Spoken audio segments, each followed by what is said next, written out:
BJP ने अपने manifesto में ऐलान किया था कि यमुना के आसपास रिवर फ्रंट बनाया जाएगा। मैं आपको एक ऐसी तस्वीर दिखाना चाहता हूं जो सीधे तौर पर आप देखेंगे तो कहीं ना कहीं आपका मन प्रफुल्लित होगा और सीधे तौर पर एक ये नेचर या कहें यमुना की सुंदरता को लेकर एक नई तस्वीर आपको देखने को मिलेगी। आप पेड़ पौधे देख रहे हैं, देखने में आपको ये भरसक कोई जंगल लगे, लेकिन ये तस्वीर है यमुना के ठीक बगल में, यानी यमुना घाट पे, जहां पहले तमाम कूड़ा आपको देखने को मिलता था, पिन्नियां यहां मौजूद हुआ करती थी। उन सबको साफ करने के बाद ये पौधारोपण किया गया है और आप तस्वीरें आसपास में देखें तो आपको लगभग 50 के आसपास पेड़ देखने को मिलेंगे जो अलग अलग प्रजाति के हैं। सीधे तौर पर दिल्ली, ये वो दिल्ली है, देश की राजधानी है, और लगभग दिसंबर के आसपास पॉल्यूशन जब उसको अपनी जद में घेरता है तो ये पेड़ ही उसके लिए काफी मुफीद होते हैं। किसने ये पेड़ लगाया, क्या ये अपने आप लगे या क्यों लगाए गए, उसके पीछे मकसद क्या है, उसको लेकर कई लोग यहाँ मौजूद हैं जो लोगों ने या कहीं उन लोगों ने सीधे तौर पर इसको लगाया है। उनका मकसद क्या है या कहीं सीधे तौर पर मोटो क्या है, तो उनसे ही जानते हैं। हमारे साथ बात करने के लिए खुद यमुना बाबा हैं। आपने ये क्यों लगाया है? हमारा ये मकसद है कि दिल्ली में अस्पताल बढ़ते जा रहे हैं और ऑक्सीजन में कमज़ोर हो रही है, तो हमारा मतलब हवा में ऑक्सीजन हो, हवा में भोजन हो। हवा में भोजन होगा तो कचरा कम से कम होगा और दिल्ली के अस्पतालों को भीड़ कम होगी। तो ये एक शुरुआत है। इसी तरह के करीब हमने 5-6 हज़ार पेड़ यहाँ लगाए हैं यमुना के किनारे। ये कि हमारा मकसद आओ संवारे यमुना किनारे, यानी यमुना के किनारे, यमुना की नदी का जल का तो हम नहीं कुछ कर सकते, मगर उसके किनारे को हरा भरा सुंदर साफ सुथरा रखे, उसी मुहिम में हम लोग लगे हुए हैं। फ्रेंड्स ऑफ यमुना के माध्यम से बैनर के तले हम लोग ये काम कर रहे हैं और ये आपको दिख रहा है। और यमुना के किनारे ग्रोथ बहुत है। पहले यहाँ का कम से कम हमने यहाँ 100 टन कचरा हटाया है।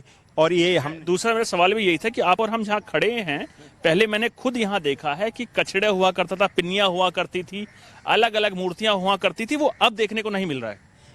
देखिए, इसमें वो लोग हैं जो प्रतिदिन काम करते, न्यूज़पेपर के हॉकर्स हैं, उन सब ने मिलकर एक मुहिम चलाई। मैं अपने स्वयं एक न्यूज़पेपर हॉकर्स हूँ। हम सब ने मिलकर एक मुहिम चलाई, आओ संवारे यमुना किनारे। और ये हमारा 5-6 साल कोरोना से पहले ही हम सब लोग आते थे, ख़ासतौर पर कनॉट प्लेस के वेंडर जो न्यूज़पेपर वितरक हैं, उन्होंने कहा कि हम एक नई तस्वीर दें, हमारा कार्य करने का एक सकारात्मक रूप समाज को मिले कि एक समाचार विक्रेता क्या कर सकता है। तो ये उसकी एक सुंदर सी तस्वीर है और हम सब लगे हुए हैं। हमने उसी को एक नाम दिया, फ्रेंड्स ऑफ यमुना ग्रुप। उसी के माध्यम हम लोग सेवा कर रहे हैं, पेड़ लगा रहे हैं। और प्रकृति सेवा में श्रम की ज़रूरत है, मन निरंतर ज़रूरत है, बहुत धन की आवश्यकता नहीं है। और ये आपके सामने इसी तरह से इस छठ घाट पे हमने 5-6 हज़ार पौधे लगाए हैं। और ये इस घाट दिल्ली का सबसे सुंदर साफ सुथरा घाट है और सब लोग आते हैं।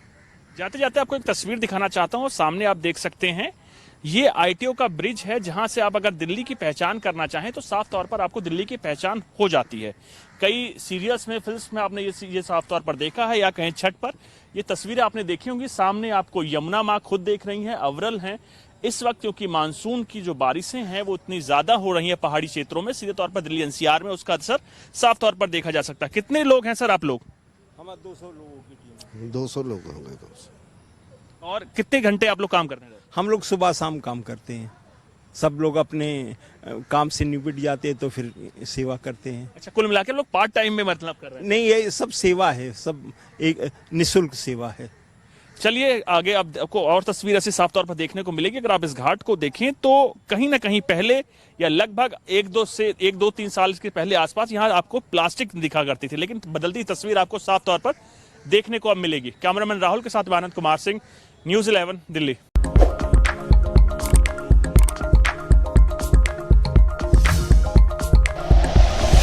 Like and share videos, subscribe करें हमारा चैनल और प्रेस करें बेल आइकॉन। न्यूज़ 11 भारत, सच है तो दिखेगा।